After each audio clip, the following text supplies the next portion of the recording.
عارفين المثل اللي هو بيقول لك مش عارف شوف اللي مش عارف تلهيك مش عارف ايه تجيبه فيك، والله العظيم مش عارف المثل ايه بالظبط يعني. ليه لما بقول رايي في تجربه انا مريت بيها لازم تربطها مثلا بحاجه في مصر؟ يعني مثلا من يومين كده كنت منزل رايي عن بنك هنا موجود في تركيا، وان البنك ده كاتب كده بخط طويل عريض كبير. بالنسبه لي انا كانت التجربه مش حلوه.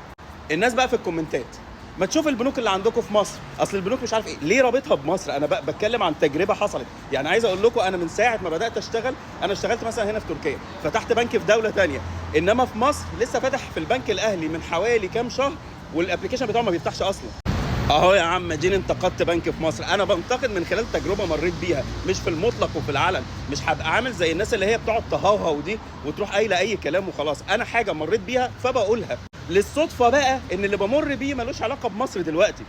فكبروا يا جماعه شويه، الناس اللي بتكتب الكلام ده تكبر. بس تحيا مصر برضه على فكره. مش عارف الافتتاح بتاع المتحف امبارح سخني كده، خلينا البس البتاع ده.